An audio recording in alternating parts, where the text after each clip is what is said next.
আসলে and thank you যে আপনি একটু হেল্প করেন। I guess ইঞ্জিন হয়তো জ্যাম হয়েছিল কিছু একটা and somehow start হয়েছে। আচ্ছা রোজা রাখছেন তো নাকি? জি এই জন্য খুব আমার অবস্থা খুব বাজে। That's why আমি মাছটা নামে আমার চেহারা দেখাতে পারতেছি না যে খুবই ডিজাস্টার। আচ্ছা যাই হোক, আল্লাহ রোজার সময় বা ইফতারের আগ মুহূর্তে এখন বাজে একবারে, হ্যাঁ একবারে সময় হয়ে গেছে ইফতারের, 5:30 বাজে।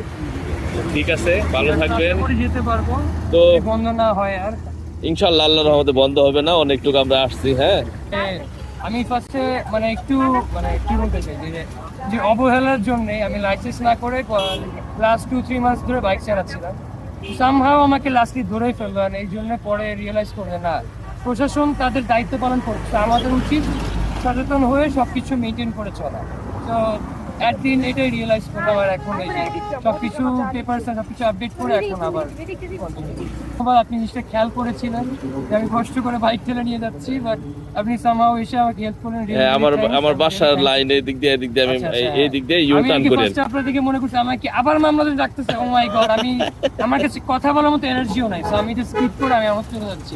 আচ্ছা যাই হোক, আল্লাহ আপনাকে ভালো রাখুক এবং ভালো থাকবেন। যান তাড়াতাড়ি ইফতারি যান, আর ট্রাফিক আইন এখন থেকে মেনে চলবেন। হ্যাঁ কি বলো? সরি আমার কাছে হেলমেট নাই। আচ্ছা যাই হোক, এখন তো চলে এসেছিলাম, দ্যাটস হোয়াই আই ফরগট। হেলমেটটা কেন পরি আমরা নিজের সেফটির জন্য।